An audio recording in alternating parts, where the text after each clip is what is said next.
नमस्कार, मैं हूं पवन त्यागी। बिहार में नीतीश कुमार को बहुमत सिद्ध करना है और उसके लिए कुछ ही घंटे बाकी बचे हैं। लेकिन सवाल यह उठ रहा है कि क्या नीतीश कुमार बहुमत सिद्ध कर पाएंगे। बिहार से कुछ खबरें यह भी आ रही हैं कि तेजस्वी यादव एक बड़ा खेला करने के मूड में हैं और उन्होंने जेडीयू के कुछ विधायकों से संपर्क किया है।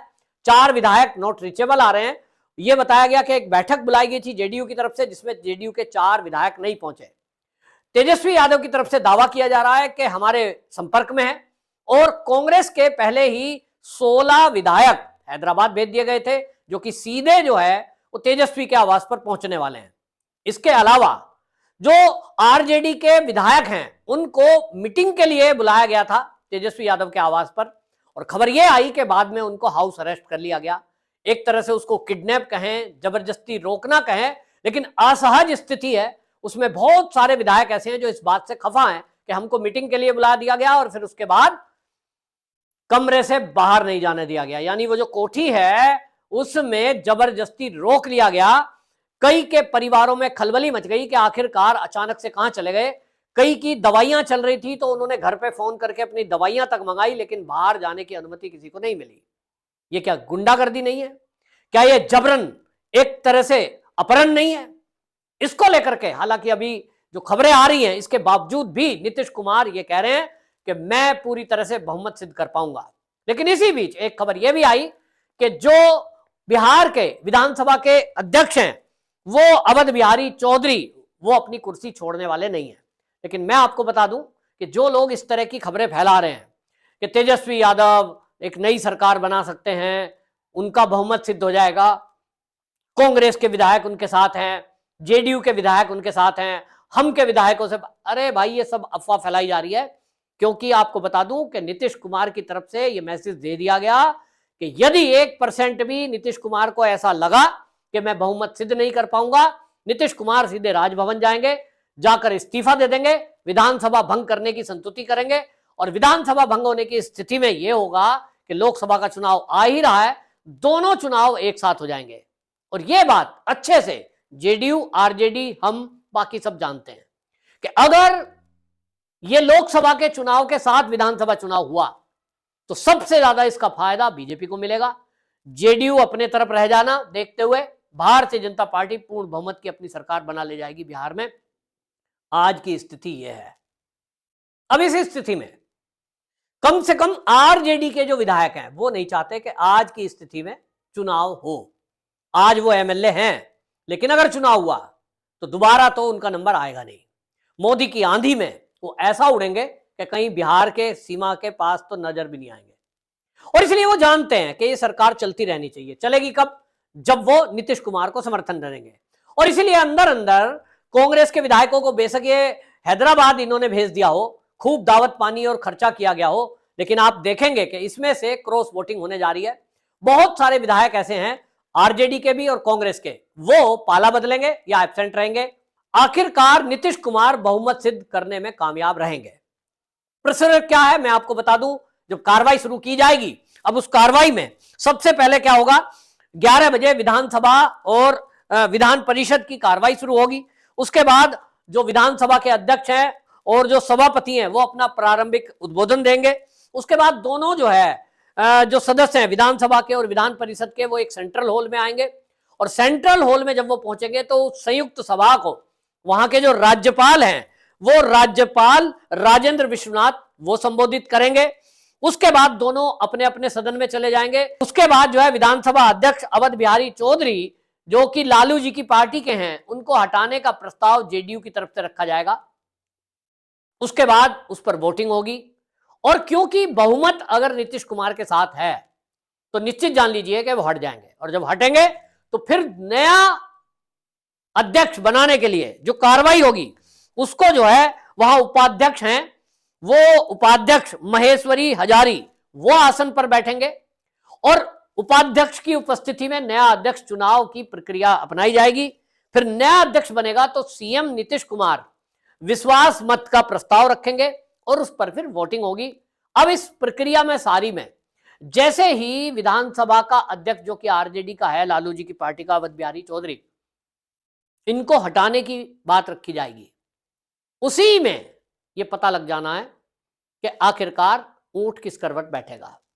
और जो सूत्र हैं अभी तक के, ये तेजस्वी यादव कुछ भी खबर फैलवा दें, मैं फैलवा दे शब्द इस्तेमाल कर रहा हूं क्योंकि खबरें फैलवाई जा रही हैं इस तरह की कि तेजस्वी यादव खेल कर सकते हैं, नई सरकार बन सकती है। ऐसा कुछ नहीं होना, क्योंकि नीतीश कुमार के पीछे जो ताकतें हैं वो बहुत बड़ी ताकतें हैं। हाँ, एक काम जरूर होने की संभावना है, जो मैं बार बार कह रहा हूं, वो एक फैक्टर है लल्लन सिंह। लल्लन सिंह इसमें अपनी ताकत दिखा सकते हैं, और वो ताकत दिखाने का जो समय है वो आएगा जरूर, लेकिन वो उस कंडीशन में आएगा जब विधानसभा भंग होगी। तो विधानसभा अगर भंग हो जाती है, नीतीश बाबू किसी कारण से बहुमत सिद्ध करने से दूर रह जाते हैं, तो विधानसभा भंग होगी, और उसके बाद जब विधानसभा भंग होगी तो आप जान लें कि जब ये तो बहुमत खो चुके होंगे, आरजेडी अपनी तरफ से करेगी अगर मान लीजिए बहुमत सिद्ध करने के लिए, तो उनके पास आंकड़े नहीं होंगे, तो क्या भारतीय जनता पार्टी बीच में आ सकती है? ये बाद की बात है।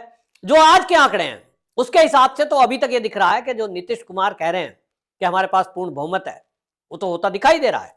एनडीए के पास आपको बता दूं, भारतीय जनता पार्टी 78, जेडीयू के 45, हम के 4, निर्दलीय 1, 128 हैं, पहले भी बता चुका।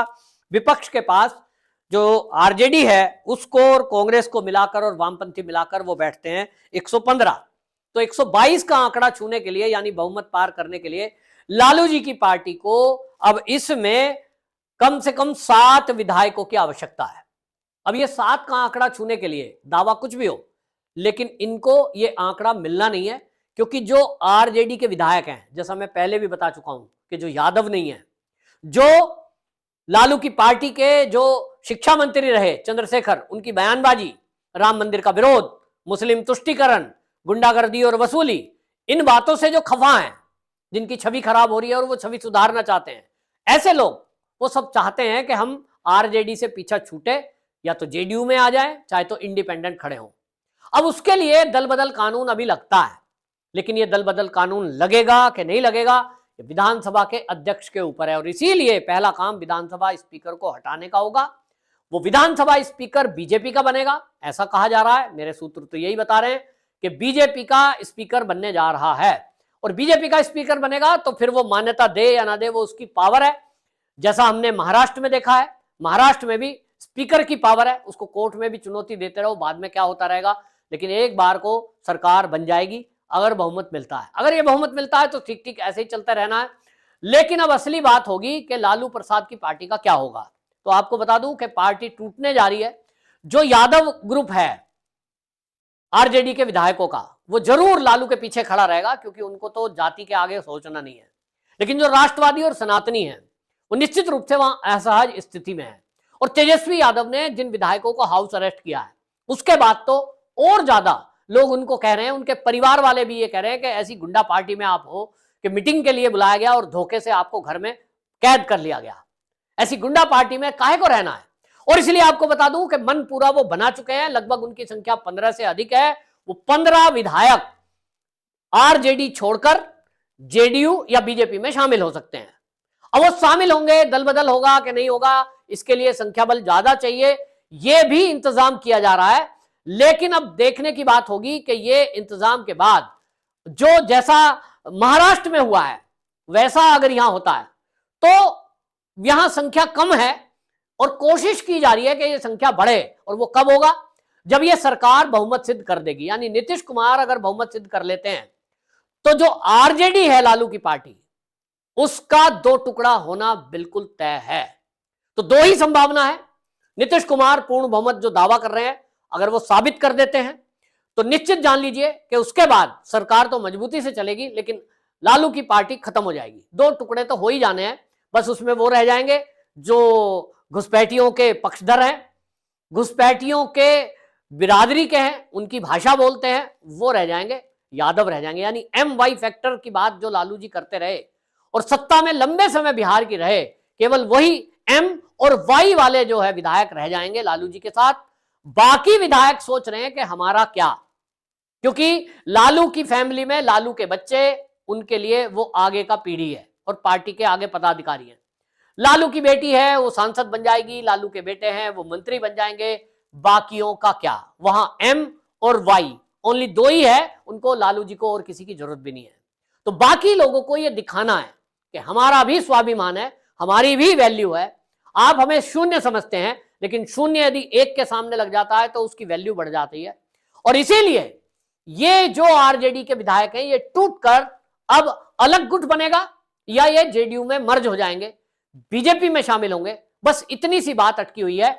इसका खुलासा अगले कुछ घंटों में होने वाला है। लेकिन इतना तो तय है कि नीतीश कुमार सीएम बने रहते हैं तो लालू की पार्टी खत्म, और अगर वो सीएम नहीं बने रहते हैं तो भी लालू की पार्टी खत्म। क्योंकि नीतीश कुमार का अगर बहुमत का आंकड़ा सिद्ध नहीं कर पाए वो, तो निश्चित समझ लीजिए कि वो विधानसभा भंग करा देंगे। और उस स्थिति में हां, ये जरूर हो जाएगा कि उस स्थिति में आरजेडी तो टूटेगी ही टूटेगी, जेडीयू भी टूटने को तैयार बैठी है। वहां लल्लन सिंह एक फैक्टर तैयार है जो अपने अपमान का बदला जरूर लेने की कोशिश करेंगे। और उस कोशिश में लालू के साथ साथ नीतीश कुमार का भी हाल उद्धव ठाकरे जैसा हो जाएगा, ऐसा मेरे सूत्रों के हवाले से मुझे पता लग रहा है। आपकी क्या राय है, कमेंट बॉक्स में जरूर बताएं। वंदे मातरम।